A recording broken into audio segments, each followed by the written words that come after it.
یہاں ایک اہم اور سنسنیخیز خبر ضلع جیکوباد سے سامنے آئی ہے، جہاں پینشن کی ادائیگیوں میں مبینہ طور پر بڑے پیمانے پر کرپشن، اختیارات کے غلط استعمال اور رشوت خوری کے سنگین الزامات سامنے آئے ہیں۔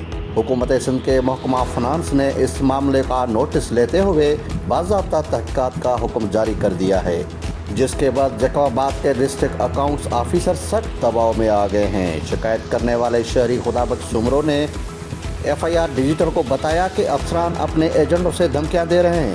محکمہ فنانس کے سیکریٹری فیاض جتوئی نے شکایت ملنے کے سخت نوٹس لیا اور جیکوباد کے ضلع اکاؤنٹس آفیسر محمد علی منسی کو ہدایت کی کہ وہ اس سنگین شکایت پر الزامات کے زد میں آنے والے دونوں افسران طارق علی خانزادہ اور GM چانڈیو سے بیان لے کر اپنی تفصیلی رپورٹ پیش کریں، لیکن متعلقہ افسر نے سیکریٹری صاحب کے لکھے گئے خط پر عمل کرنے کے بجائے اسے اپنی ٹوکری میں ڈال دیا۔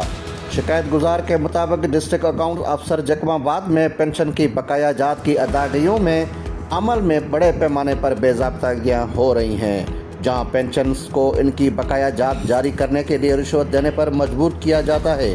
اگر کوئی پینشنرز رشوت نہ دے تو اس کی فائلوں کو مہینوں تک لٹکایا جاتا ہے اور ادائیگی جان بوجھ کر روکی جاتی ہے۔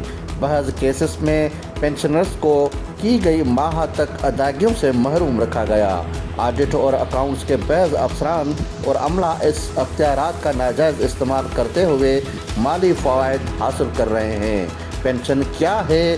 پینشن وہ رقم ہوتی ہے جو سرکاری ملازمین اپنی پوری زندگی کی خدمت کے بعد حاصل کرتے ہیں۔ یہ ان کا قانونی حق ہوتا ہے اور اس میں کسی قسم کی تاخیر یا رشوت کا مطالبہ نہ صرف غیر قانونی ہے بلکہ اخلاقی طور پر بھی ایک سنگین جرم ہے۔ اس صورتحال نے نہ صرف متاثرین پینشنرز کو مالی مشکلات میں مبتلا کیا بلکہ سرکاری نظام پر بھی سنگین سوالات کھڑے کر دیے ہیں۔ اس خط کی کاپیاں اکاؤنٹس جنرل سندھ اور دیگر افسران کو ارسال کر دی گئی ہیں۔ یہ معاملہ اب صرف ضلع سطح تک محدود نہیں رہا بلکہ صوبائی سطح پر اعلیٰ حکام کی نگرانی میں آ چکا ہے۔ اگر تحقیقات میں یہ الزامات ثابت ہو جاتے ہیں تو متعلقہ افسران کے خلاف سخت قانونی اور محکمہ کارروائی ہو سکتی ہے، جس میں معطلی، برطرفی، بدعنوانی کے مقدمات بھی شامل ہو سکتے ہیں۔ قانونی ماہرین کا کہنا ہے کہ اگر اس کیس کی شفاف تحقیقات کی گئی تو یہ پورے صوبے کی پینشن نظام میں بڑی اصلاحات کا سبب بن سکتا ہے۔ یہ کیس اس بات کی بھی نشاندہی کرتا ہے کہ کس طرح عام شہری اور ریٹائرڈ ملازمین اپنے بنیادی حقوق کے حصول کے لیے اپنے ہی پٹے بھائیوں کے ظلم کا شکار ہو رہے ہیں۔ فی الحال تو اس وقت تمام نظریں محکمہ فنانس کی تحقیقات اور آنے والی رپورٹ پر مرکوز ہیں۔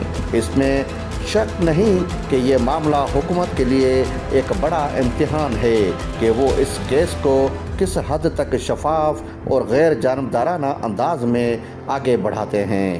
GM Khokhar, FIR exclusive.